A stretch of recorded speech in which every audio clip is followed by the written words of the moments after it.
Adaki de telurya kapana jigna na takanni ke ni boyo. Na takanda ngalup merah ngalup nang bareng. Merah ba. Ngalup jane bejo. Tadal na kamera gai. Ni bati.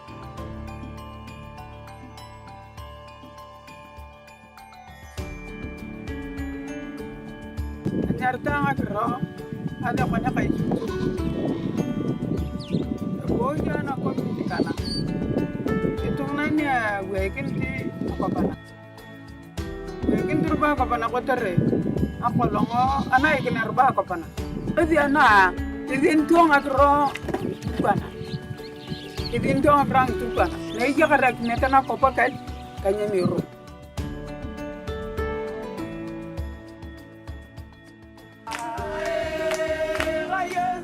Leaders like Mama Chum Chum face a lot of challenges.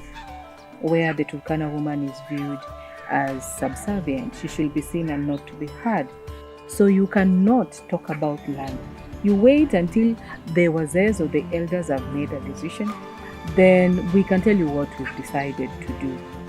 Women leaders, as much as they might have an idea on the rights that they should be claiming as women, they do not understand how to go about it.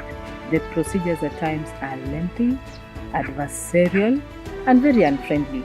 But that will change because with the enactment of the Community Land Act, the Community Assembly, which is made up of a register of all community members that are above 18, men and women.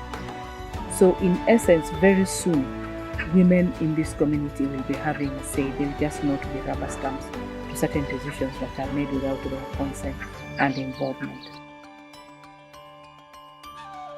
Arigidir bang itu kan, kita kenapa lembek yo, kunin, hiling begitu. Berianya mengaruh biang berada, ali beri deje wadah, mungkin nama itu tengah kerang. Ya kata kalau ngah, kecil tahu tu kecil akhirit itu mah. Asa, to kurwa kes, asa, tamadur bakalong itu ngah magi. Nikri kita doang kilo kalau kapangan kalau lu ama bereje nete. Mungkin ada aku mata naik, kamu jangan tu dah kitir kau ngarit. Women like Mama Chum Chum in the Turkana community are very rare. As a KLA member, we bring her together with other women from other jurisdictions that are doing really well in terms of women land rights like Taita Taveta. Ang tungan ko labo ni kanya London kita tamar.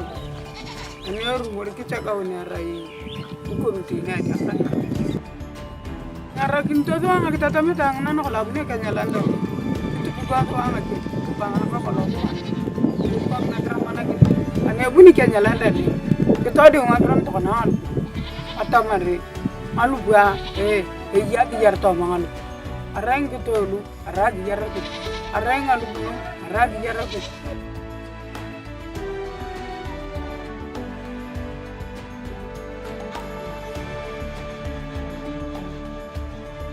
Ngirito mo tu kan kapakan. Apa itu na?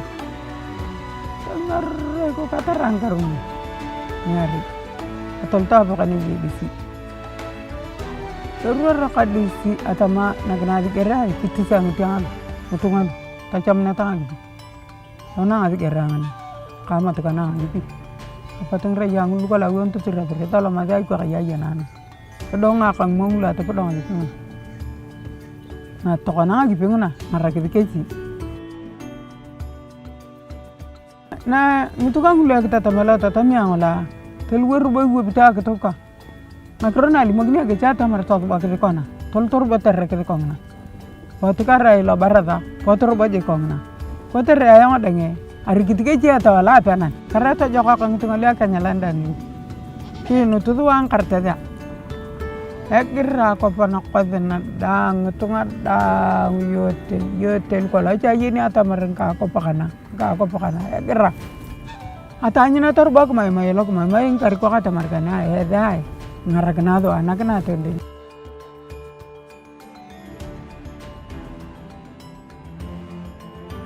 We are very proud of Mama Chum Chum because she knows what she wants. She wants a title deed for her land.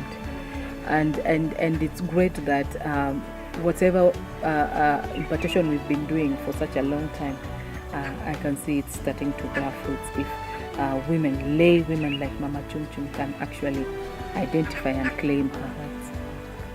She's gone up to the extent of trying to understand the complex processes that investors should engage communities in, like the registration of communally held lands. How can they benefit from the minerals found in their locality? How then can women be engaged even at a higher level, apart from household level, where they have to depend on their husbands to make decisions? Adaki nakaloka tatama Kenya landa na. Adaki idana ngade. Mera pengna. Adaki tatakan tunga lubnarang kalau kamera ngalik.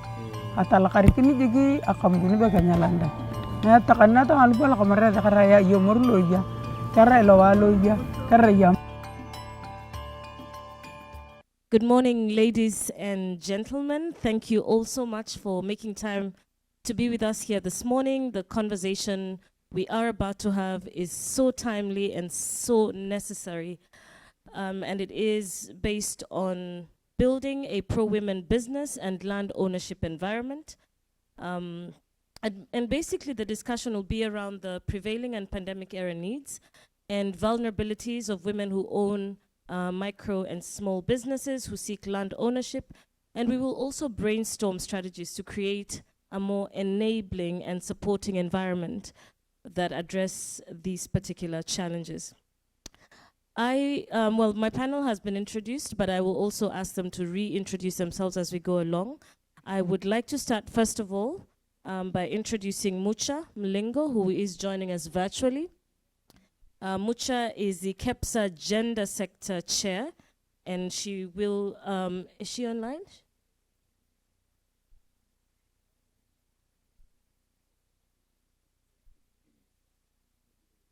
All right, Mucha, can you hear me? Mucha, good morning, can you hear me?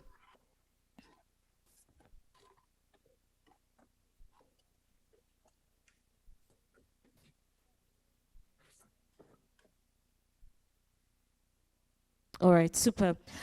So Mucha is from KEPSA, and of course, as we all know, KEPSA is the apex body of the private sector in Kenya. And according to the central bank, Mucha, about 75% of MSMEs were at risk of collapse as at April 2020 due to lack of cash flow. And we have seen that KEPSA has recently launched a COVID-19 recovery and resilience program that is providing MSME loan disbursements and virtual training and business mentorship sessions for MSMEs, primarily who are women-owned businesses. What is the impact of this initiative so far, and how can it be replicated or scaled? Mucha, you've got about 5 minutes, so please take it over. Good. Thank you so much for having me here. It's really great to be part of this conversation, even as I join you online. So, let me jump straight in, because you've told me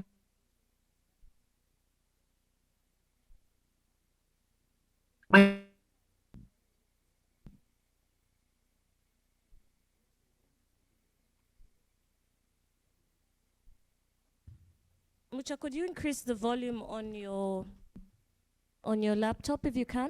We can't seem to hear you very well. Hear me clearly? My volume is at maximum. 1 second, please, as Can we you try hear to me? sort that out.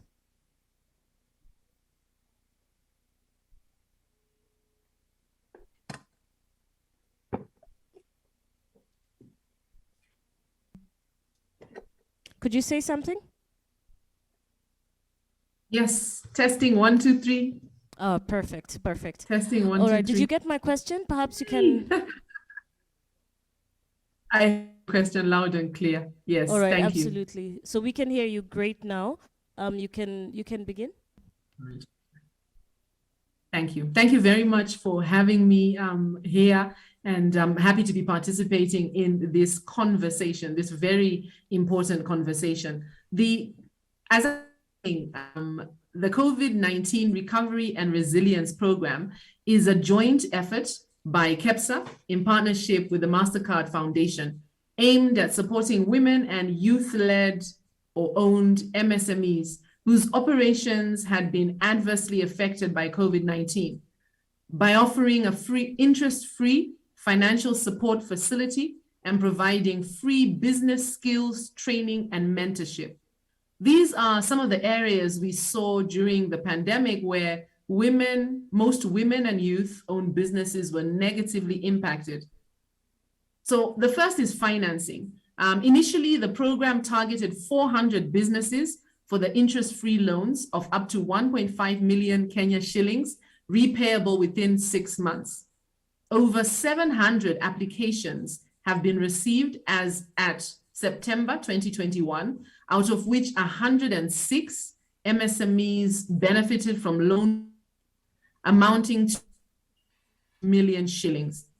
80% of the beneficiaries are female, 20% are male, out of which 33% are youths and 67% female adults.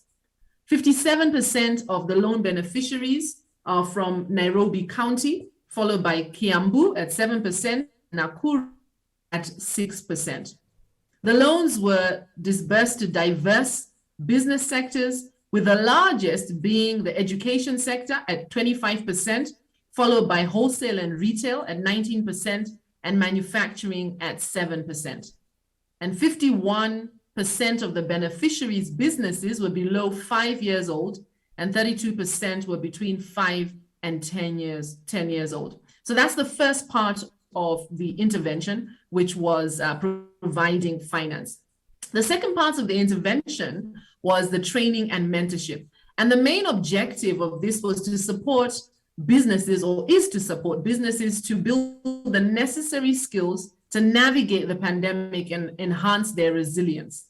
Since January, a total of 25 virtual training and mentorship sessions, that's 10 that were training and 15 mentorship sessions, were conducted in 2 phases, delivered online, as I mentioned, via Zoom, Facebook, and YouTube.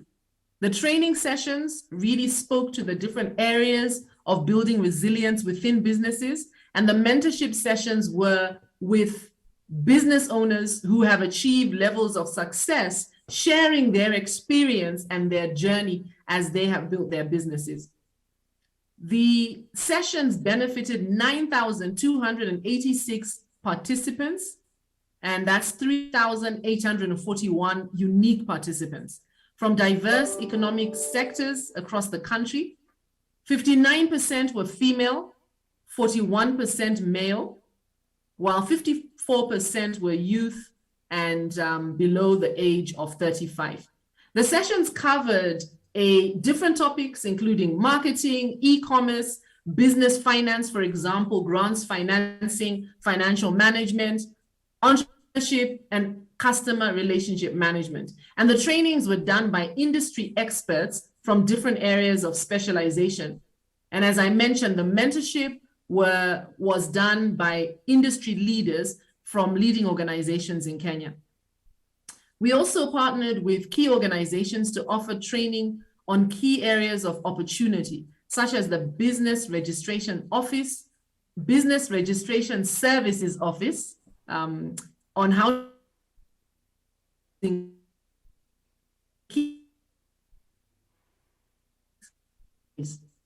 additionally, they also got to experience.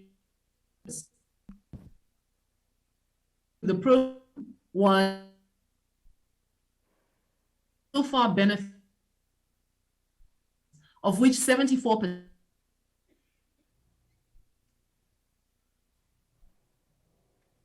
Mucha, we seem to be losing you.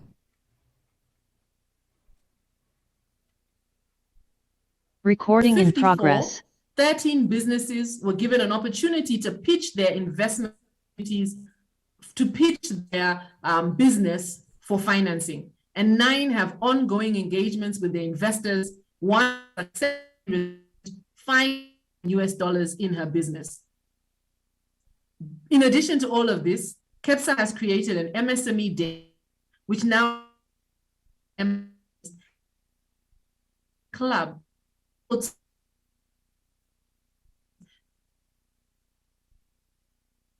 business networking, market linkages, financial linkages, including commercial and non-commercial opportunities, participation in advocacy on priority issues for improvement of the business environment.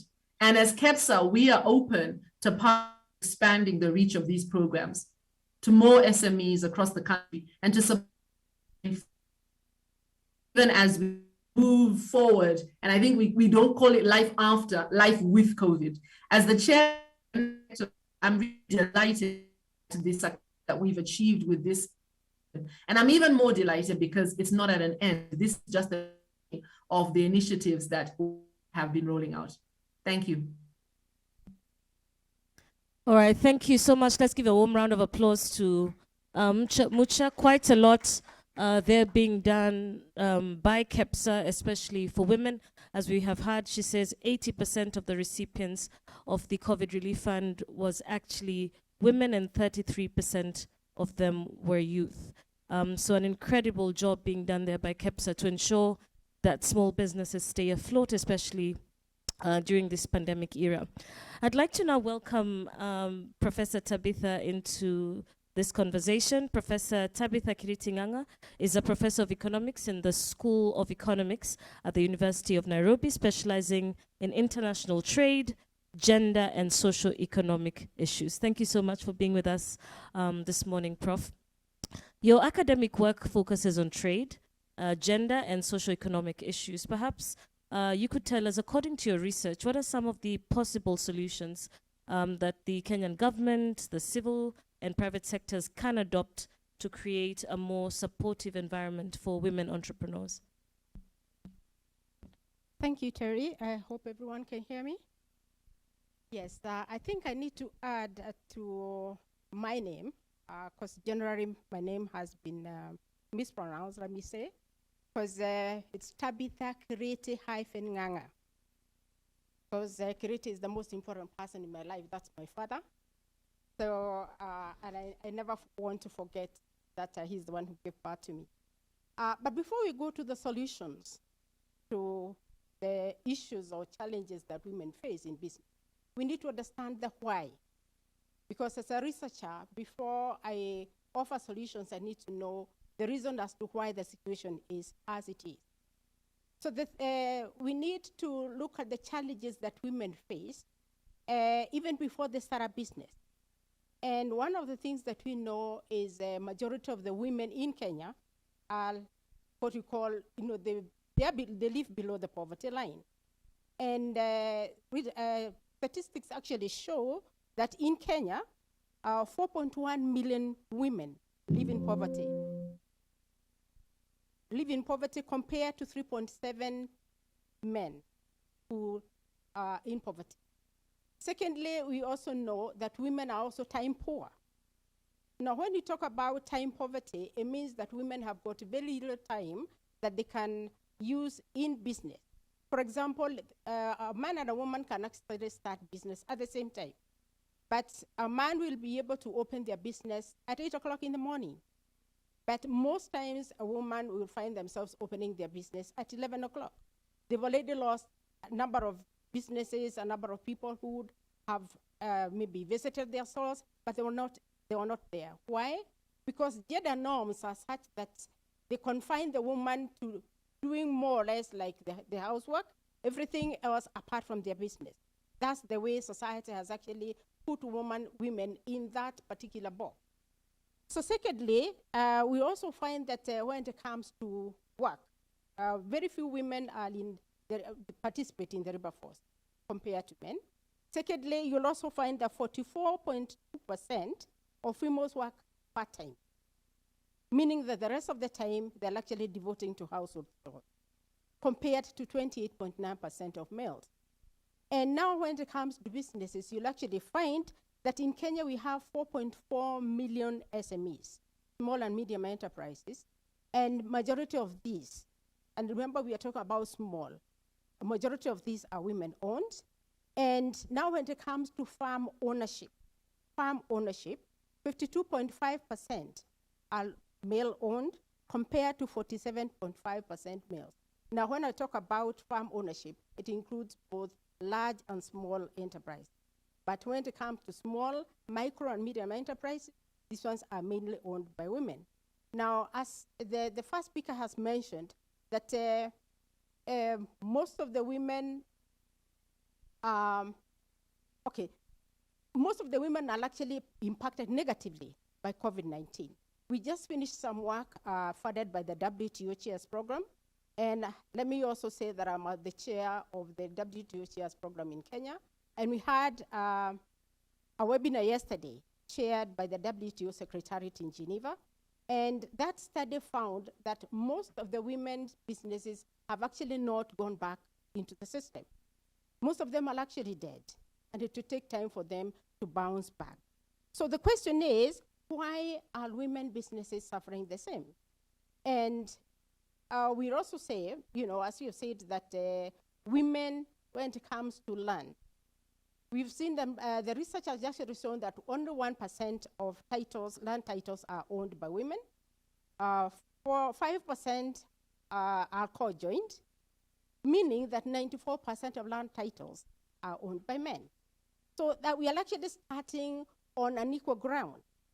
So how can we expect that the women can actually have a level playing ground when they are actually starting in a disadvantaged situation? Secondly, most of the banks, apart from maybe what we are having now, we have some kind of affirmative action. But generally, banks and other financial institutions usually require one to have collateral. Most of the assets that are owned at the household level are owned by the men. Women will have a goat, will have a chicken, but I mean, you'll not take a goat or a chicken as a collateral for capital. So it therefore means that women have got to look for other sources to have a startup for a business. So what does that mean? Now, women will go to Shylocks, they'll go to Chamas, they'll go to family to look for assistance, meaning that whatever they'll get is very, very little. And when it comes to the business, they'll actually start small. And research has actually also shown that most women's businesses do not grow. They remain small, and with time, they actually fizzle off. So why? Because there's a mixture between household expenses and the capital. And we'll also find that when a woman's business starts to grow, because they do not want to get all the accolades, because they don't want to be seen as if they are competing with their partner, they actually bring in family, they'll bring in their husband, and they'll attribute the success to the husband or to the brother or to the father, because they don't want to be seen as they are competing. Why? Because gender norms have actually shaped women to actually sit back. But the question is, or rather the thing is, we are actually out there competing in the real world. It doesn't matter whether you're married, you're not married, and as long as you're starting from an inferior position, you'll actually find yourself having the bitter end of the system. Now, when it comes to land, as I said, the Constitution is very, very clear.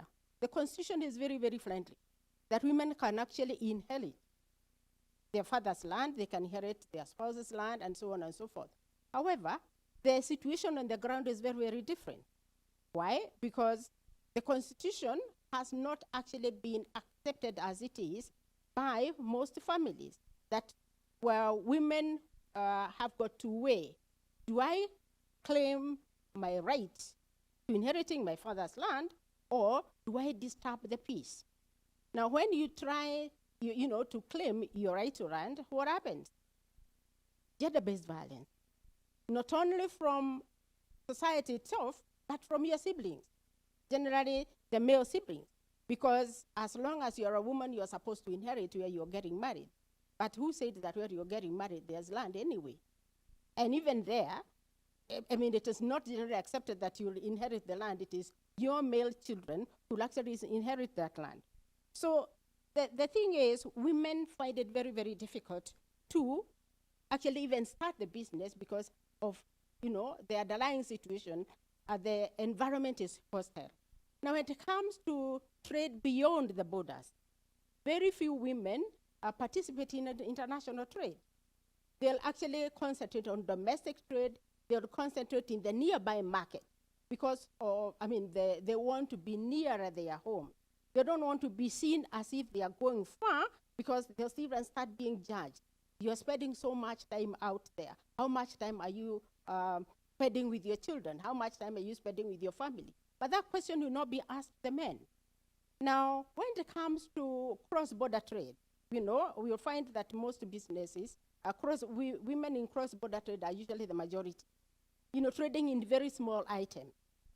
However, research has actually shown, we actually did a study supported by COMESA, and we found that women, as they participate in cross-border trade, they face a lot of sexual harassment because of the various rules and regulations, some of them not formal, and since most of them may not know, because we also have a high level of illiteracy, because 30% of women are actually not very literate, compared to actually 70% of women are literate, meaning that 30% are not literate. So it therefore means that they may not know the literature, the rules that are and the regulations that are required to trade across the border. So they'll use the PANYA routes. So what does that mean? Gender-based violence, sexual harassment. So they've got to give in. And although there are rules and regulations, for example, we have what we call the simplified trade regime that makes it easy for women to do trade across the border and trading in small items. However, they may not know this. So they use irregular means, and in the process, they find themselves being sexually harassed. And apart from that, we'll also find that very few women are participating in international trade beyond the boundaries. So when it comes to trade, for example, trading in bigger items, they'll actually cede that to the male gender. And the Africa Continental Free Trade Area is actually offering opportunities for women. But the question is, if we are not able to do it at the domestic level, if we are also finding it difficult to trade across the borders, Tanzania, Uganda, across Moyale, and so on and so forth, how are we going to be able to trade within the Africa Continental Free Trade Area? Then we also find that when it comes to trade negotiation, very few women participate in trade negotiation. The trade agreements are not usually crafted with a woman in mind. It's only thereafter we start thinking, okay, now how can women benefit from these trade agreements? Like now the State Department for Trade and Enterprise Development, they are actually coming up with a protocol on how women can actually be involved in Africa Continental Free Trade Area. We are participating in that. However, when they were coming up with Africa Continental Free Trade Area, was the issue of women, shouldn't it have been part of the background so that we are not thinking about it a little bit later? So what we are saying is that it is important that whenever we are starting something, women should not be an afterthought. They should not be an afterthought. And even as we are talking about trade, let's think about the environment. Think about the anatomy of a woman. Every month something happens in a woman. So, and most of the time you'll actually find that women will not participate in trade because the environment itself is not conducive. Now, I have traveled a lot and I've seen that in some of the developed countries, you travel 50 kilometers, there is a stopover, there is a toilet, there is water, and you can go relieve yourself, you can go clean up yourself, and you can continue with the journey. Long distance truck drivers, they are not hygienic for the woman involved in long distance trade, so that you're driving a truck, you cross Uganda, you cross Rwanda, you go to DRC. So it is men who usually do this, mainly because the environment has not been made good for the woman. But at the end of the day, you find that is the most lucrative business.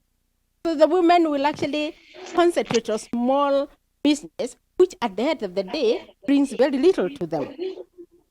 Now, when it comes to information, I've mentioned about literacy and literacy and so on. It means that women do not even have enough information of the opportunities that are available for them. And therefore, when we are offering solutions, I think we need to tackle those issues. For example, when it comes to international trade, we need to involve as many women as possible in trade negotiations. We need to have as many women joining the trade delegations that are going, like for example, when men were, when there was a trade delegation in DRC, we'd have wanted to see so many women so that they can see what are the opportunities that are there for us in DRC. We would want the infrastructure made conducive for women. When we are coming up with roads, are we thinking of who are going to use this road? Let's have the woman in mind. When it comes to sourcing for capital, let's think about, okay, since women do not have the land, they do not have the collateral, then what are the other sources of finance? And here I'm thinking that we can have, speak on the guaranteed credit, a credit guarantee scheme. A few banks have actually, embraced this, but how many women out there actually know this? And when I'm saying this, I don't want to think about just us in the urban area. I want to think about that woman in Turkana, that woman in the, at the tip of Kenya, on the other side in the south, and that woman in Karachuonyo, that woman in Nyeri somewhere, who is, going to the market doesn't think there are opportunities out there. So apart from the credit guarantee schemes, I'm also thinking that women can take advantage of women enterprise funds. Yeah. They can take advantage of WESO funds. They can also take advantage of Youth Enterprise Development Fund. But most times you'll actually see that most beneficiaries of the Youth Enterprise Development Fund are the male gender amongst the youth. Yeah. Because generally when you try to disaggregate, that data is mainly the men who benefit from that. Okay. I know I'm running out of time. Yes. Yeah, but I still have a lot, but maybe I'll come back later. Yeah, and we do actually have a Q&A after the end of this panel, so we'll be able to thrash that out a little bit more. And to the audience, you'll also be able to ask questions, challenge the solutions, come up with your own solutions to the challenges that we're proposing on the table. I'd like to rope Faith Alube into the conversation now. Faith is the CEO of the Kenya Land Alliance, as well as a board member of the Wangu Kanja Foundation. Faith, the Kenya Land Alliance works to ensure equitable access to land and natural resources in Kenya. And just coming off what Prof was telling us, I mean, between 1% and 2% of title deeds is what, Kenyan women have today. So first of all, why is that the case? And how can Kenya Land Alliance, working with a supportive government, working with the civil sector partners as well, accelerate women's equitable ownership of land in Kenya? Many thanks for your question. Indeed, thank you very much to the organizers of this forum. Oxfam Kenya has been a partner in walking the journey of ensuring that women actualize their land rights. Kenya Land Alliance is the one that did the research you're mentioning. Out of the 3.2 million titles that were issued by the Jubilee government, note that it is the Jubilee government, that is 2013 to 2017. 1% of the 3.2 reflect female names only. 5% reflect a male name and a female name. And then the rest reflect male names. So the generational exclusion of women from owning land and limited bundle of rights because women access and use.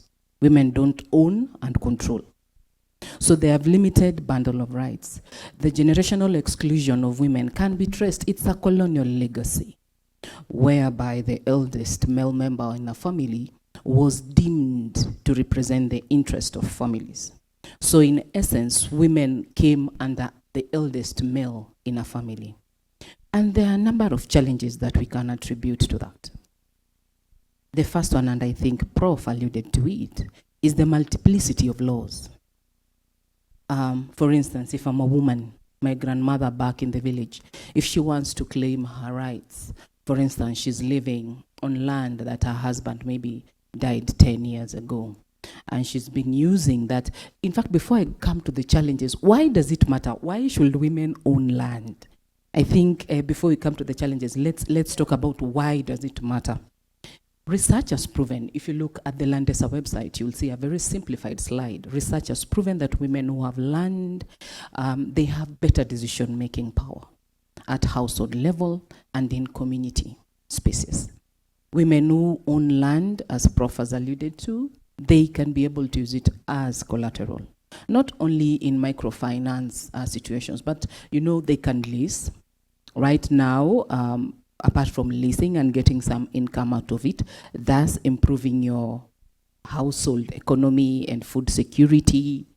And then also the issue of the exclusion of women being a justice issue. It's a justice question. How can women be more than half of the population? How can women be more than the number of women who work on land be more than the men who actually work on land? That is research as well, but not be included. Why should their bundle of rights be limited? So it's a justice question. We normally attribute it to culture. We normally attribute it to tradition, but it's higher than that. Is it just to have more than half the population not owning and controlling land? So it matters that women can actually have a say. So what are some of the challenges? I'd started multiplicity of laws, poor enforcement of the law. Most of the officials that are occupying these land officers, they are men. Most of them are men. Let's call it as it is. And most of them, they have this patriarchal attitude that they perpetuate. Like in my village, they'd ask a woman, why are you talking about land? Which land did you come with? You came here with a paper bag. For Pete's sake, carry your paper bag and leave. And then that brings the conversation about contribution of pecuniary and non-pecuniary nature.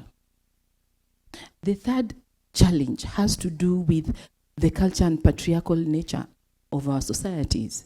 Right now, we have in place an alternative justice system policy, and we hope that it's going to support those policies to be responsive according to our Constitution and Article 2.4, where retrogressive traditions have been outdated. But for the longest time, the cultural and patriarchal nature of the way our systems have always disadvantaged women. There's the issue of policies being good, but they're also a bottleneck. In my village, I'm using my grandmother as an example because that is the person we should target. The most vulnerable, the most marginalized. If they cannot engage with the system, then it becomes elitist. And thus we have elite capture. So if my grandmother cannot understand this macro level English that we draft our policies with, and the online systems that have come up, like the Ardhi app that the ministry has developed to register lands. Right now in Nairobi, the land registration system is paperless. So if you go to the registry at Ardhi House, and you're a woman and you do not have capacity, you'll need a third party, which inconveniences the woman because then the level of engagement depends on the third party's goodwill. So if you get a fraudster, woe unto that woman. And then another challenge that I can point out is the issue of awareness of what to do and the procedures that attendant procedures, for instance. I've just mentioned the Ardhi app. But other than that, the succession process, which women, I don't know why men die earlier. That one I don't know. But mostly you get that the succession procedures, women find such a huge challenge to engage because they are lengthy, they're adversarial, and very expensive. Right now, we've had an amendment in the Law of Succession Act whereby the life interest aspect has been amended.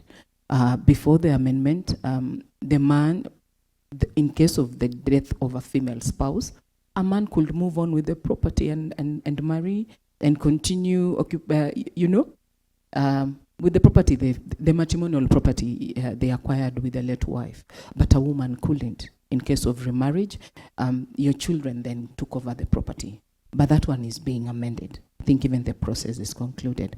So when you're talking about challenges and limitation of bundle of rights, the generational exclusion of women should be addressed at policy level, at the right holder's lens, whereby a right holder then demands or claims their rights. You know, you can't claim a right you don't know. So the right holder has to be educated, and the policies have to be responsive, because by design, right now, even if you're talking about the constitutional provision of Article 27.3 about non-discriminatory provisions, Article 40, right to ownership, and all of Chapter 6, which talks about the principles of land distribution. If we are talking, and Kenya is very progressive, because we even have a Matrimonial Property Act of 2013, which entitles the woman, then gives a woman the basis of claiming for land. But if you have all these beautiful pieces of legislation without enforcement, they're just pieces of paper. Thank you. Wow. Thank you so much. I feel so angry though. With everybody, with the law, with the policies which play, both sides, but at least there's so much that's happening in that space. And we're looking forward to seeing some changes, hopefully soon. Well, let's now welcome the youngest man on the floor, Nelmo Newsong. He's a founder and executive director of Mukuru Youth Initiative. Perhaps first you can tell us a little bit about the initiative and what is being done, to help young people within Mukuru, and can these things be replicated across the country? Yeah, when I was listening to everyone, I was like, what will I even say? I'm not a data person. I'm a creative person. And basically, first of all, why Mukuru Youth Initiative? Mukuru Youth Initiative, first of all, is because I'm an artist. And the idea of even setting up the Mukuru Youth Initiative was to be able to create a space for young people and artists to be able to develop themselves, be able to learn about some of the things that are being talked here. Because at the end of it, young people, including young women and young men, are the majority in terms of population. But considering so many of them don't even understand some of the things we're talking here. So for us as Mukuru Youth Initiative was to create a space where we can be able to simplify and break down some of these things for people to understand. One of the questions that we get a lot is why do girls need to be given a priority, for example? And so many young people, and specifically young men, don't really understand why there is a lot of focus on women, particularly. So for us as Mukuru Youth Initiative was to create that space, and we have a space at Mukuru Kwa Ruben, whereby it's a hub. We call it the Mui Hub. Where we are able to have these conversations. We have sessions like on every Tuesday. We call it Coffee Bar Tuesday. I know coffee is not very popular with Kenyans, and yeah, I come from a coffee plantation, so we understand why the issue of coffee. But basically, that is just to create a ground where young people can be able to talk about their own issues. Also, one other thing that is very deliberate is being able to engage young people through art, because then that's the point of simplifying some of these things. And we are very particular mostly because in every production that we do, it's very hard. The creative industry is very hard for young women. You can see with issues that are happening in the industry and a lot that is happening. And for us, we are very deliberate in making sure that we don't only engage young men, but also we engage young women. And with our experience over the years is that in that space, when, for example, you organize an event, when you do call out for artists, you'll find almost 99% will be young men. And you will have to even go out there to start now looking for young women to engage. So these issues is not only about land, it's not only about SMEs, it's across, and there's so many issues. coming from an informal settlement, land issue is not even an issue. I don't know how I get to start talking about it. Because, and one thing, very unfortunately, without us even having title deeds is just something else that I don't even think I have words to talk about. But when you talk about even the structures that are built in Mukuru, most of them are owned by men. And unfortunately, is that for us as young people who want recreational places, who want football pitches, when we were growing up, we had so many spaces that we could have used for that. But unfortunately, the people, and unfortunately, it's men who were owning the structures. For them, all they thought was to build structures for people to come and stay without caring about people's welfare and everything. And spaces that are there now that are open and recreational, it's just young people who have fought and making sure that some of those spaces even exist. Yeah, I hope I've answered about Mukuru, the initiative at large. Yeah. Tell us a little bit about economic empowerment and some of the projects maybe that you have done as an initiative to support young people. So for us, we started back in 2013. And we started as an event, and the idea, it was called the Mukuru. It's called the Mukuru Awards. COVID has made us not do it, so I'm almost saying it was called. So in 2013, we started an event called Mukuru Awards, and basically it was to appreciate young people making an impact in the community. And for us, I can say we did not know even what we were doing. We were just like, wasee wako mtaani, they're making an impact, they're doing so many things, and we just wanted to appreciate it. Until 2015, we were like, we just wait until end of the year to be able to do that. So we decided to have interventions across the year where we engage young people on income generating activities, on trainings, and getting also to understand what is the role of governance in all the issues, because it's not by accident that young people are the majority but very disadvantaged. It's because of the decisions that are made by people in power and people who should be putting interest of the majority at heart. So for us, it's to be able to first create a space where young people can be able to learn. We partner with different organizations and different partners to be able to empower young people understanding entrepreneurship, understanding governance. Also, one thing through the hub that we have done, starting of 2019, we set up a hub where we have a recording studio. Now, because me as an artist, when I started doing music, we had to walk very long distance. You have to walk from Mukuru to Buruburu, walk, not use a matatu. Hakukuwa na fare, so you have to walk. Hiyo ndo maana unajua sneakers zinaishanga haraka. Because you have to walk all the way maybe to Buruburu and other areas to look for a studio. And one of the things was to be able, and if I'm working with all the issues that Prof was talking about, spaces that are not even safe for me as a young person, as a young man walking, you imagine if it was a young woman walking through the same route. So for us was to create a space near the community where even girls, young girls can be able to come and record. Young men can come and record without having to walk very long distance, having to pay very high fees. And unfortunately, that's been affected a lot by COVID, because now even the small amount that we charge for the studio, some of them cannot even be able to raise. So for us, it's just trying to be able to break those barriers and break those challenges and bring them closer to the community, because we saw so many organizations and so many people coming. They just came to do something in the community and left.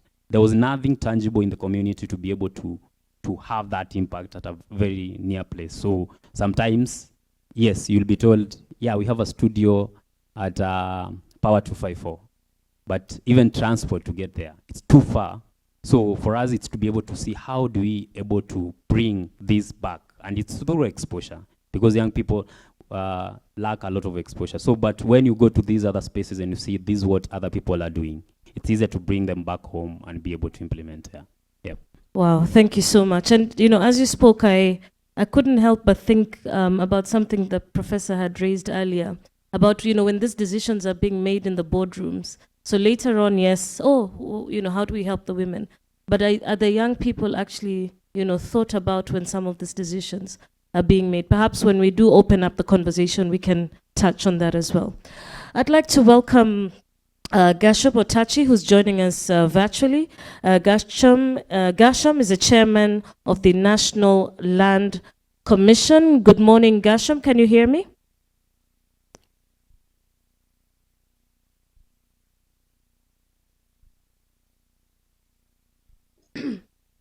Gasham, can you hear me? Good morning. Good morning. Thank you so much for making time to be with us this morning. And I'll run quickly into the question we have for you. Why is it that women own only between 1% and 2% of land titles in Kenya? And how can the government, working with a supportive civil and private sector partners, accelerate women's equitable ownership of land in Kenya? Mr. Otachi? Thank you. I think the issue about the titles is really historical. And it's both historical and historical in the sense that what to look back and try and find out the ancestral land that you were brought up on, those of you who are brought up in the rural areas, it would have been in the hands of your grandfather, passed on to your father. And a lot of times, we realize up to now, there are scenarios where succession has not been carried out for decades, and land remains in the name of a grandfather or a father, and has not changed hands. So these are matters that are really historical. And of course, we must acknowledge that in most communities, not just in Kenya, but in Africa, are really patriarchal in nature, and land would be held by in the names of the men. So now that the change of that really is really a gradual kind of thing. So yes, over time, that may change, but actually, I think it's really a historical thing that, is a scenario to change over time. And maybe let me hasten to add that if, of course, the laws that we have are very, very sensitive and very gender sensitive, but in practice, you still find that there is an element of resistance in changing the practice. But most of the where law does passively in the constitution, ceremonial property and other legislation that on land more in succession, there can be equal both in many communities where the issue is to put in a very simple manner, if is married in area and in area A has passed on and they are doing distribution, to what that a person married elsewhere then be entitled to claim or have a right in the succession. The challenges that crop in are also cultural, and don't that even the challenges at times and the resistance at times is actually even by fellow women. And we see that over and over. I simply say, in summary, that the issues are cultural. And there are very reasons. The law now is very, very progressive. And if I may point out, one of the very progressive laws right now is when you're doing a transaction sale of land, the spousal consent is required, and there are all those safeguards that have been placed in the law. That answers the question that is this. Are my views, sir.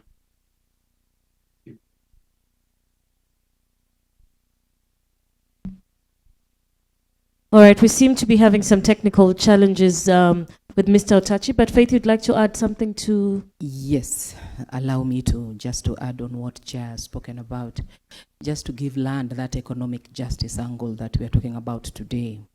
According to Article 260 of our Constitution, land is what we work on, surface rights. What is beneath? Extractives, oil, gas, precious stones, sand, and what is above? Like renewable energy, solar, wind, all those, according to our constitution, that is land.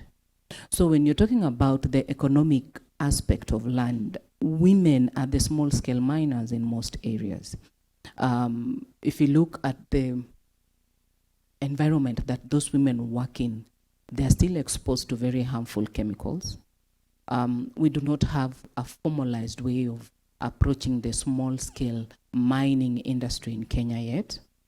There is a capture of the elite, and they resist that formalization, because with the formalization, then women do not have to be exposed to certain vices like SGBV or undue influence when negotiating for the sale of their rubies and savorites and all these. And then when you look at renewable energy, it's the women who are always at the forefront when you're talking about energy, when you're talking about firewood, when you're talking about charcoal, when you're talking about, even if you can extend it to the issue of managing climate change effects, especially in communities that like far-flung, like pastoralist, indigenous communities. It is the women who tell you, the first three months of the year, this is how we manage the drought, this is how we manage the energy, this is what we use. So when we are having women at the forefront like that, and yet there is no, their right to land is still a challenge, and then it's compounded by the fact that they are users and accessors but not owners and controllers, then we have to develop more innovative ways of ensuring that they benefit from whatever bundle of rights they have. We have to expand that. Yes. All right, thank you so much for that. I'd like to open it now to our Q&A and to our online audience as well. Please send in your questions, your comments, and we will be able to ask our panelists some of the questions that you raised. But for now, I'd like to open it up. Anybody with a question, comment? Yes, please. Can we get a mic?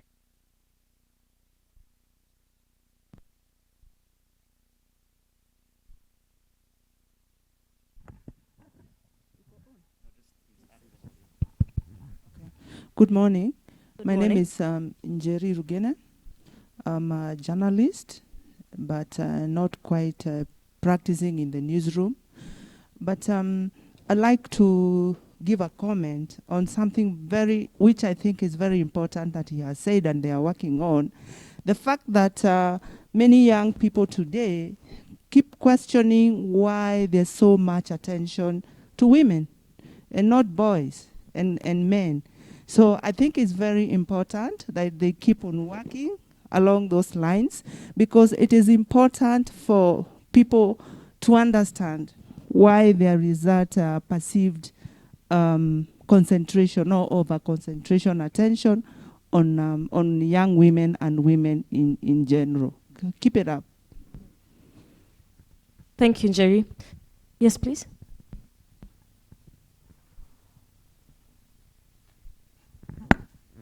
Thank you so much for your presentation, so much to learn. The statistic that you gave that is very scary about the 1% landowners, the 5% shared, the 94, I think we assume that people think it's a problem and it's not. So how do we problematize that? Because you see, land is finite. Like Kenya is however many square kilometers there is. And then there's the reality that a few people own this land.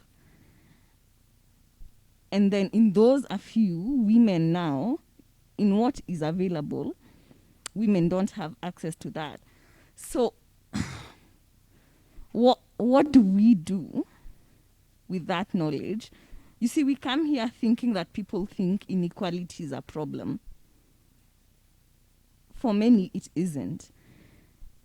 And then when we are working to do justice work, we are now told, munaacha wanaume nyuma.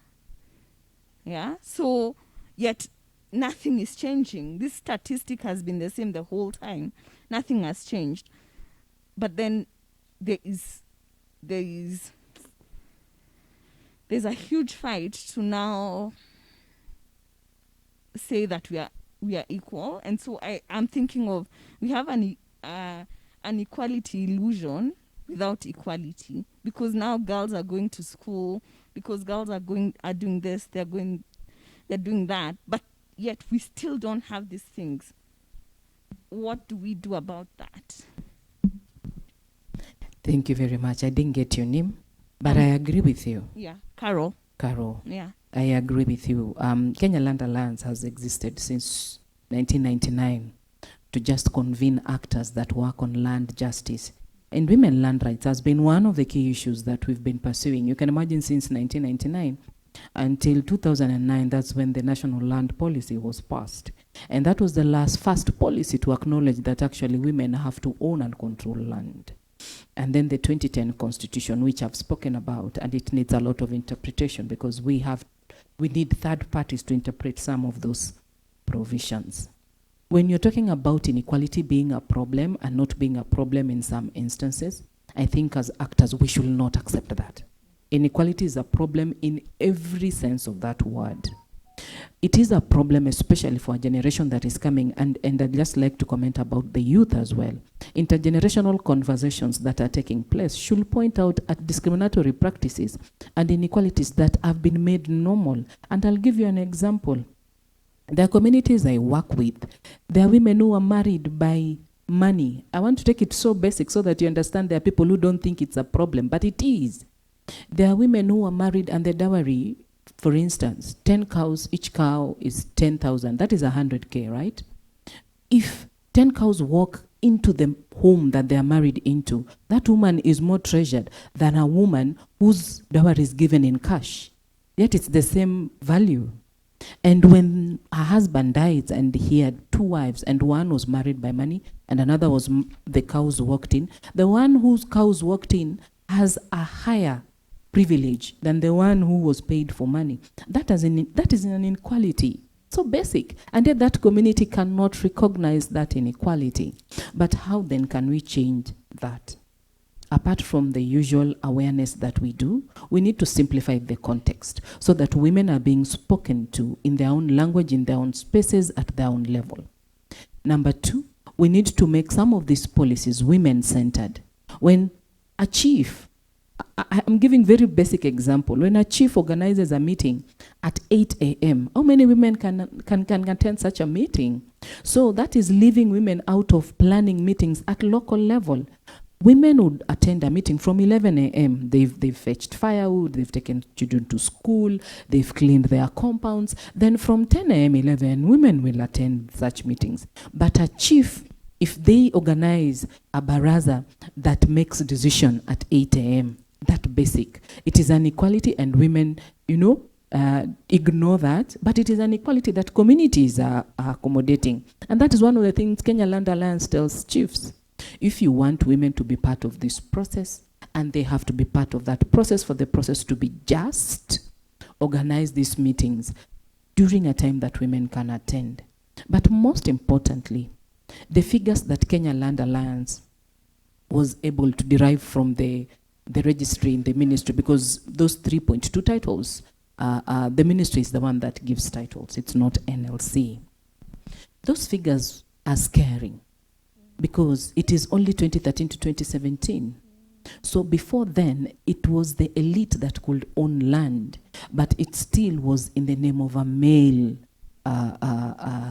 relative or something, because we're wondering, even if it is a colonial legacy that women don't own land, what about before 2013? What used to happen?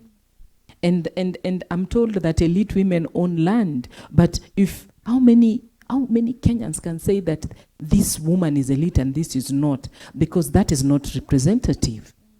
Lastly, and most importantly, is that as people who are change agents in whatever space that we are in, we should be alive to the fact that land is the primary source of production.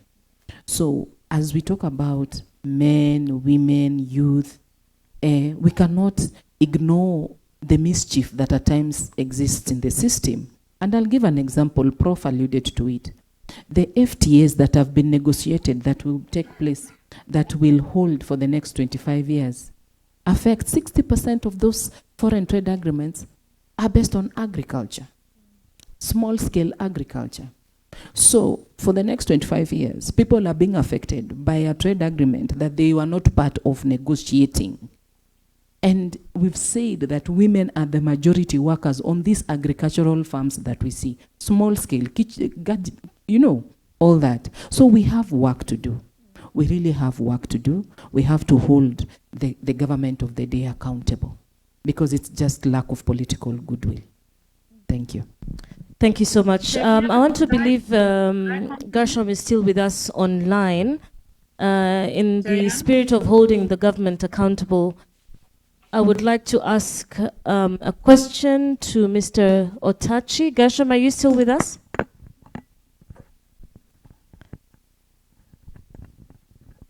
Sorry, I just sent a message. I was stepping out because I have another meeting, and just sent a message. But I have representation.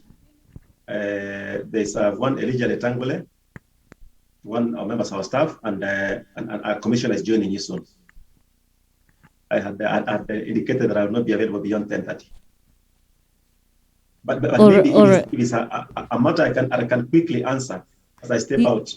Yes, I hope you can quickly answer it. It's just a pickup question in terms of some of the initiatives that the National Land Commission is doing or has done to ensure that more women have not just access and use, but actually ownership, based on the conversation that we've been having here this morning.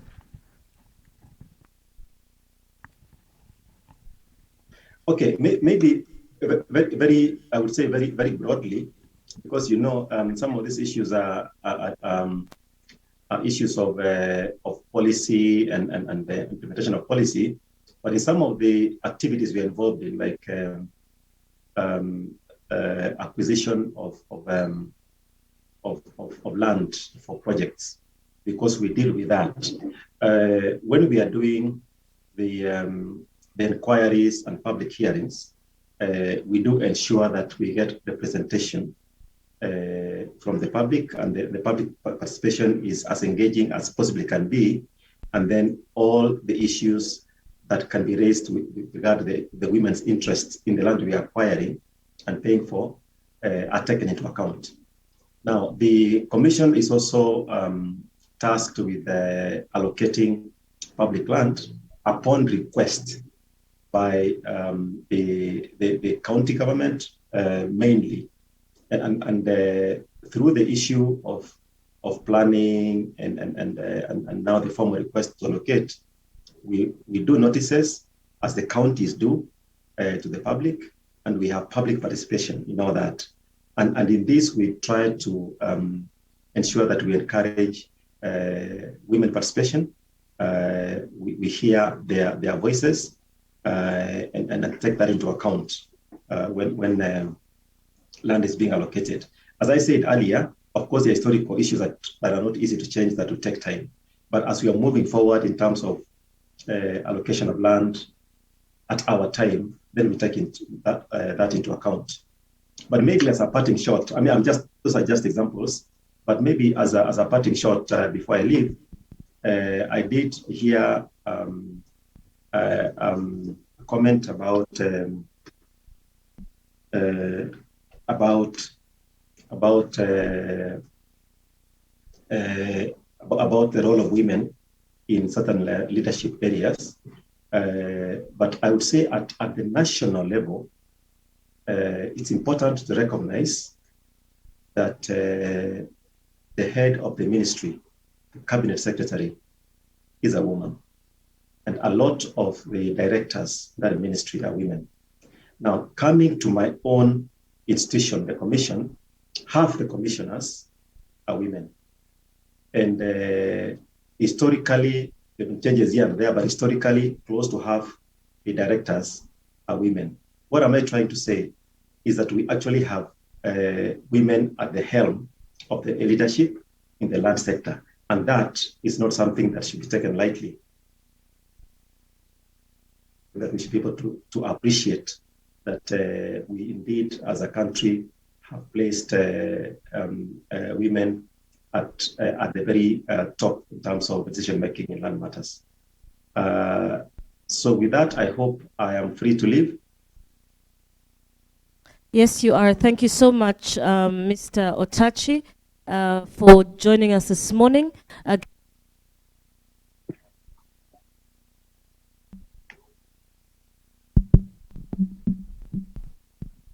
Gershom Otachi is the chairman of the National Land Commission. Thank you so much. How much more time do we have? I know we're running a little late. We can take 8 more minutes of questions. Okay. Yes, please.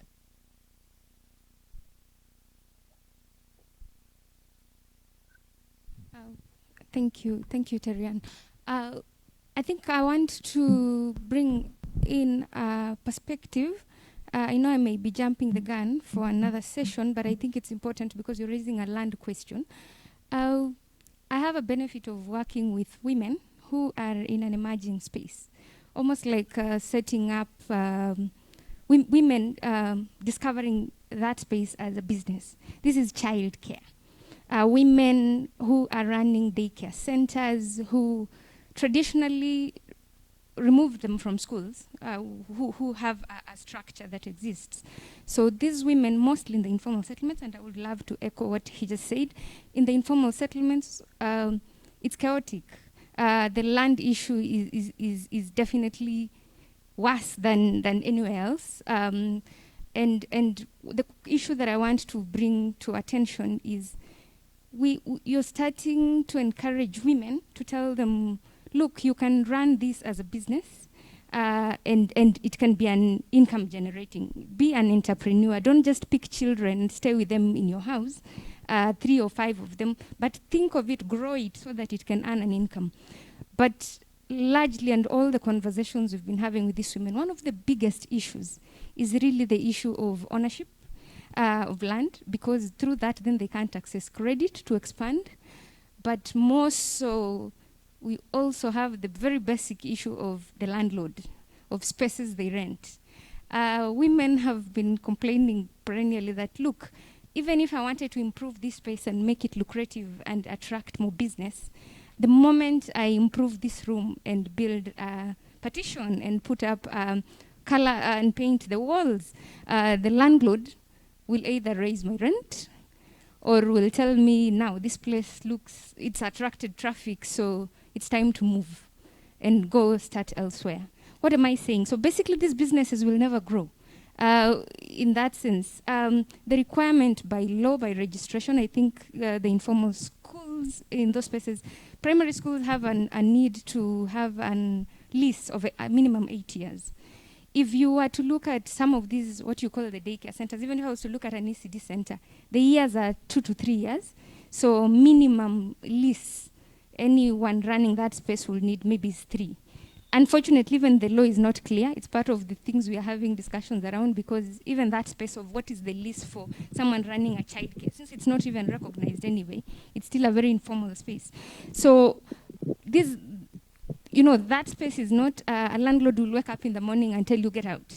it's my land and I want to convert it. And what he's saying, I think the places of Mukurus is today it's a school, tomorrow it's something else. So what basically these women can never grow their business, and it's, I think, to the attention of policymakers and just anyone supporting that space will be, how do you enable these women? And why I'm saying women is it's largely a women, how do you call it, career, whether by culture, gender ascribed roles, it's really that. But one of the biggest challenges, I think, as we try to address that is how do we help these women grow, access credit, also on those spaces, and be able to attract, support business like any other, make it competitive and make it rich for them.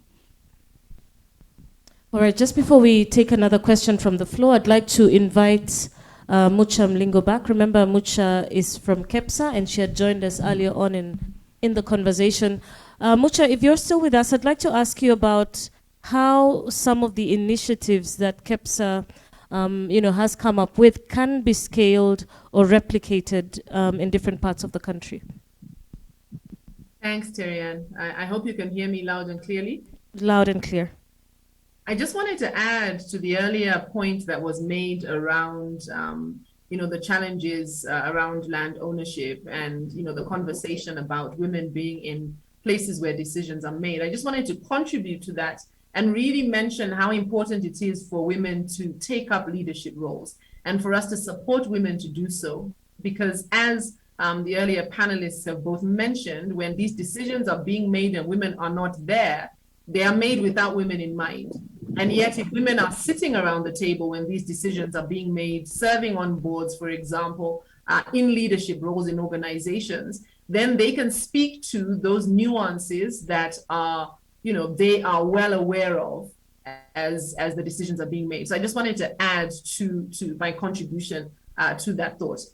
You've asked me to talk about how the work we're doing at KEPSA can be replicated. I think that, one of the things I've learned in this work and in this space is that we can only really go far if we collaborate, if we actually partner together with different organizations. Oftentimes, there are many initiatives that are going on that are great initiatives in and of themselves, but they don't necessarily get the scale that we would like to get because we're all in our own silos working on the different work we do.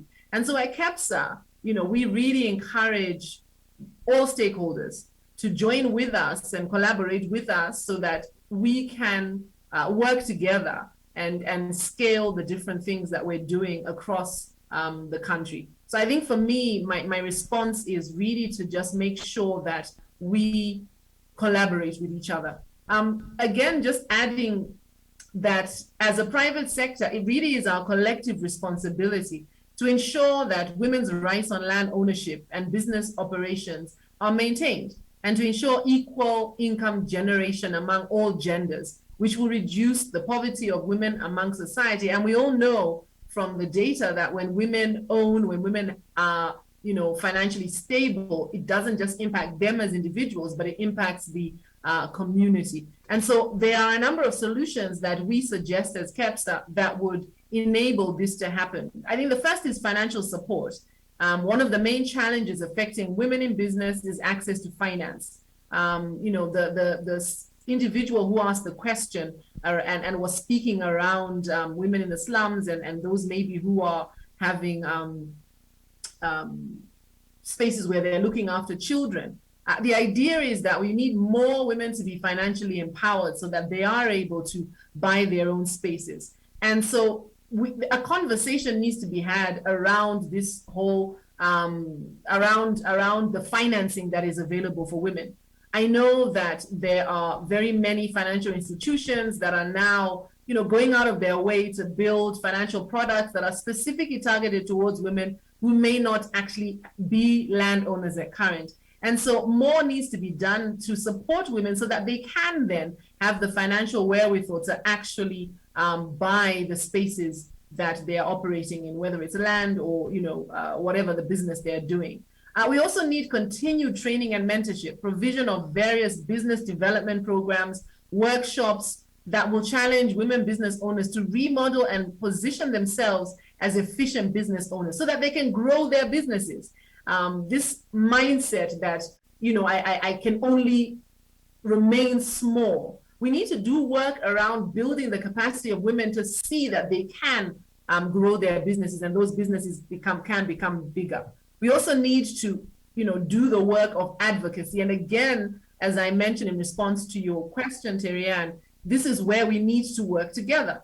Women face various disadvantages as they strive for economic independence, from pay disparity to unpaid care work. And in response to this, as an organization at KEPSA, our mandate is to ensure that we advocate for an improved business environment and actively engage policymakers in pushing for equal pay and redistribution responsibilities for care and housework between men and women. And I think it's not enough to just, speak to the policies that exist, but then to also call upon our leaders to ensure that these policies are actually being implemented all the way down to the grassroots, because it's not enough to just have a policy that is favorable. I think, as we heard it mentioned, that Kenya does have a number of policies that are favorable as far as this land ownership is concerned. So now the missing piece is, how do we actualize that? And as I mentioned already, we need to work together so that we can scale. The last thing, if you allow me to say, is also around this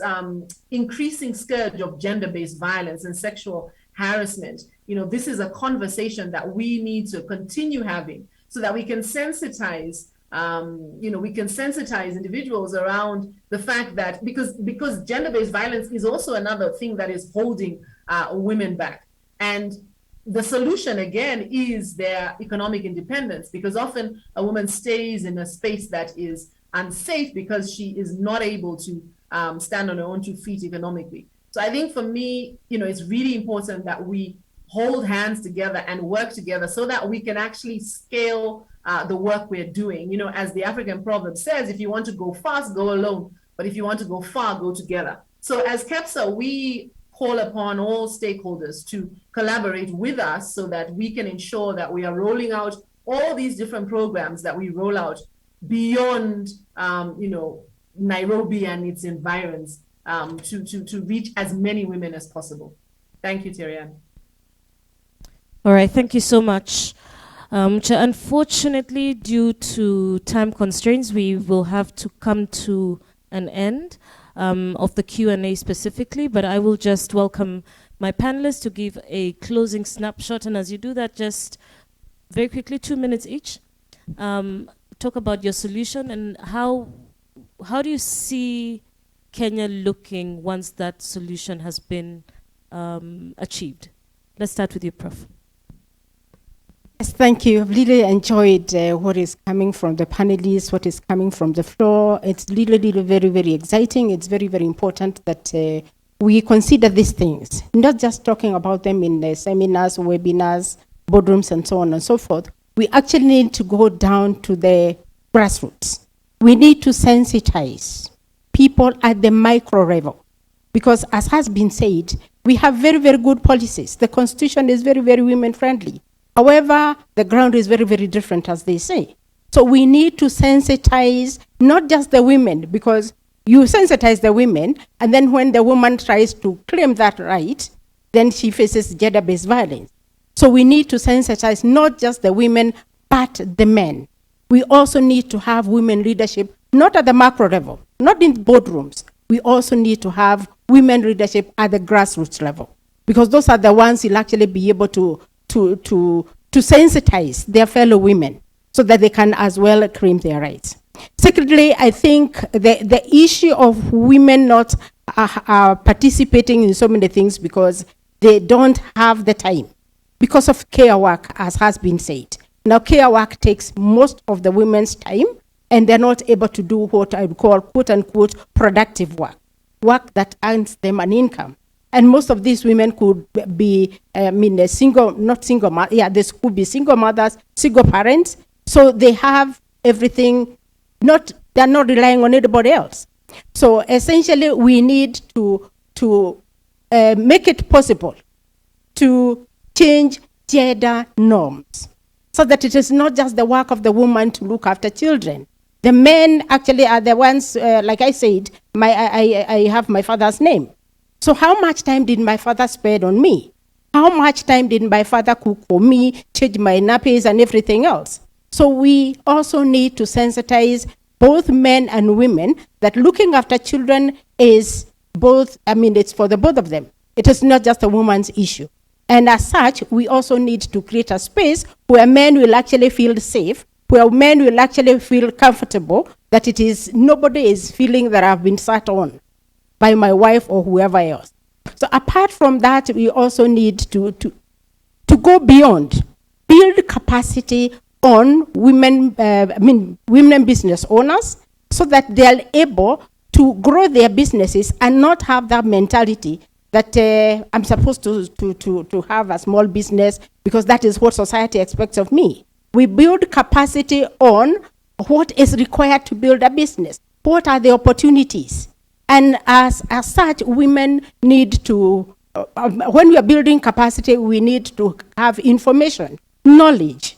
And this means that women need to attend some of what I would call them classes, what I would call learning, lifelong learning, so that they'll participate in e-commerce because that is the in thing today. Because what happens is most of the women's businesses died because they were not IT savvy. So if they are able to have lifelong learning and as well look after their families, meaning that the kind of knowledge that is being disseminated to them should be flexible so that they don't spend as much time out there and they feel guilty leaving their families behind. And as such, in other words, we need to get rid of this inequality because research has actually shown that countries that have got less gender inequality, less, like Scandinavian countries, Finland, Sweden, and I can't remember the other country, that there are very little inequality. Men participate in housework and they can even be house husbands at home. Then the rate of economic growth is much, much faster. So if at the end of the day, my closing point is that if at the end of the day we want to grow our economy, we need to get rid of inequality in land ownership, inequalities in asset ownership, inequality in household chores, such that women as well as men we participate in productive work, and we shall grow our economy, incomes will rise, and we shall be a happy nation. Thank you. Thank you so much. Nelmo, your thoughts? Yeah, maybe first I can just start from where she finished. And first of all, for me, I was raised by a single mother. And she's one of those women who, my mom was able to educate us just by having a small school in Mukuru. And I remember I was very young. I think I was in class 7 or class 8. She lost a piece of land where kids were using to play. And I think now it becomes even more relatable. But one thing I can say is that because I'll also want to hear, compared to the population, how many people own land. Because I don't own a piece of land, personally. I'm a young person, maybe have more privileges than so many of the young people, but I don't also own land. So I think economic empowerment and having economic empowerment then creates that, because there's so many women like my mom who they don't have somewhere. If like our family, if you go back to Ushago to go and inherit land, itakuwa ni another slum with transporting back there, because there's so many, but the land is too small. But if there is proper economic empowerment, then it means it's very easy for single mother like my mother, women, young women, to be able to go and buy land and at least have that ownership.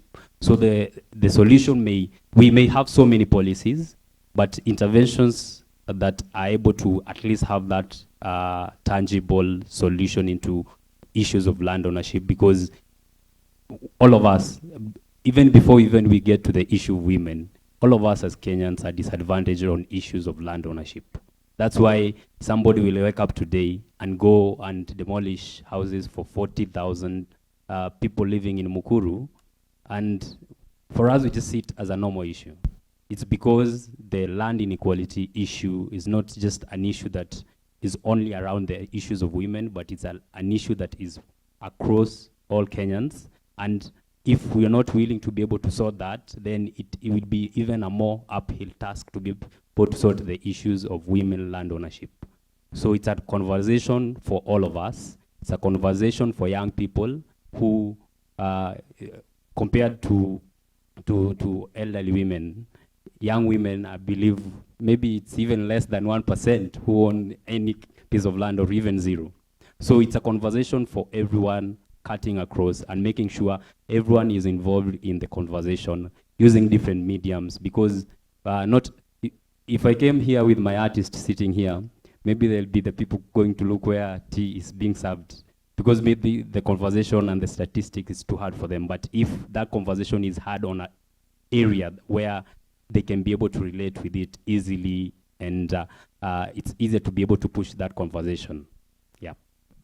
Thank you so much. Faith, your closing shots? Thank you very much, Terian. Before I do my closing shot, I'd like to answer you. We have pieces of legislation that can protect those women.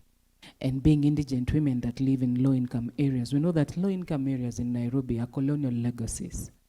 Most of them existed to offer labor for the industries in industrial area. So the title deeds are very important, but they endorse an existing right.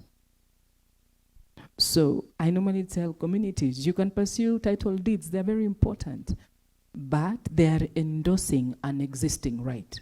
It's inherent, or even some are indigenous communities.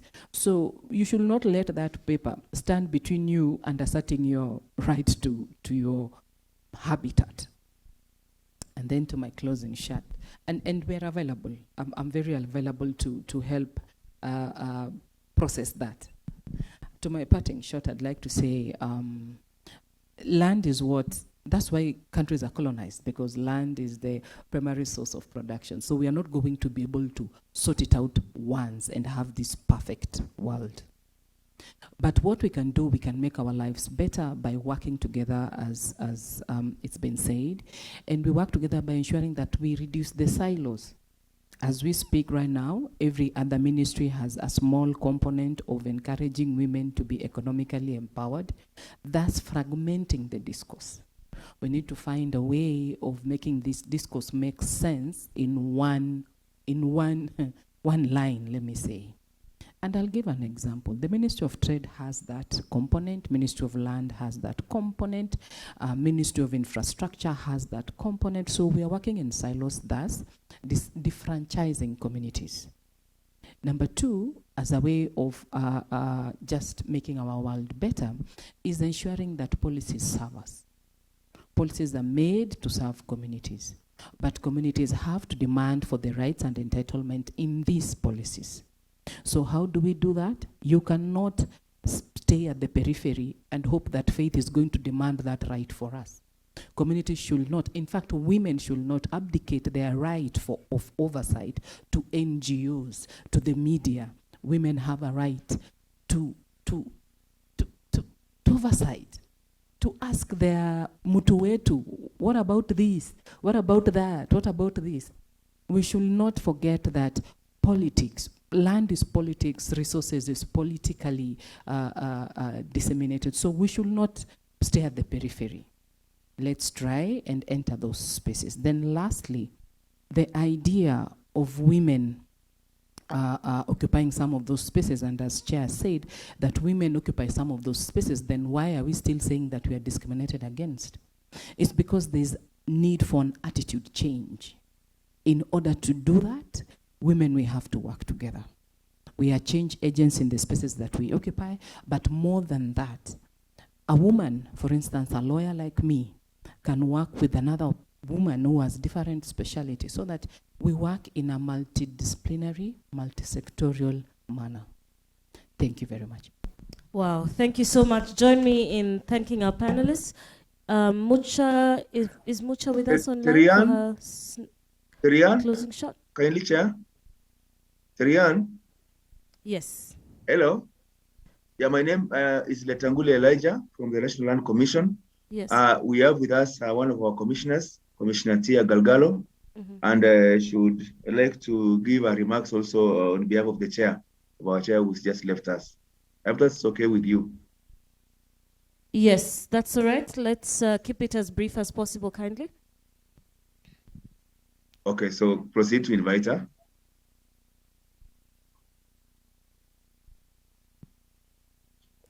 Commissioner Tia? Madam Commissioner, are you Commissioner with Tia? us? Yes, I hope you can hear me. Yes, we can. Yes, yes. Yes, thank you so much, and I'm happy to be part of this discussion. I think so much have already been said, and maybe I just want to add that yes, women occupy space of where, for example, we do make decisions in terms of women and land allocation. And I want to report that in the National Land Commission, we have 5 strong women in the commission. We have 4 commissioners who are ladies, one who is a lawyer, and former Minister Esther Murugi, I myself, and also Commissioner Ubi. We have a CEO, acting CEO, who is a lady, and as we sit in the commission and discuss issue land, especially we've realized that quite a number of women don't really show a lot of interest in terms of application for leases. They don't show a lot of interest in terms of co-ownership of documentation, especially on land ownership. And I think one thing that we need to do, and maybe we need to do differently, is to ensure that at least we educate our women, especially those who are working and who get loans and buy land and even put up properties. And at the end of the day, when issues come, then again, they are thrown out and everything is left to the man to manage. So basically, I would want to say that we are ready for you. We are there. We'll be able to help. But I think we need more civic education. We need to engage our women. We need to get more gender inclusive data, especially on following up and ensuring that we document and ensure that at all levels of land allocation that we have, we record how many women do that, and we do it across. I'm sure we can't do it alone. So we are looking forward to partnering with all of you. So you have another partner as National Land Commission. Please let's have more partnerships so that we'll be able to work on this. Of course, the issues that are pending in courts, many times women find it quite difficult to run after it, as you've always said rightly, that women are too busy bringing up children and managing homes. So most of the time they end up not even participating much. It's too expensive. The issue of cartels and corruption around land, either buying or even allocation on land, are things that are very heavy for women. And I think we can all do more public education on the same and help them and see how best we can work together. Otherwise, thank you so much. And the discussion is very interesting and we are happy to be on board. Commissioner Tia, thank you so much for joining us. And it's great to know that there's so many women in those right spaces. in the right spaces, you know, right from the Cabinet Secretary, the Land Alliance as well, and also the National Land Commission. All right, and with that, we come to the... Mucha, are you still with us? Yes, I'm here. I am. Okay. I am. Would you just give us your parting shot very Yes, briefly, yes. maximum 2 minutes? Very briefly. I think that, you know, just to really crown what has already been said, that it's really important that we work together in moving the needle forward.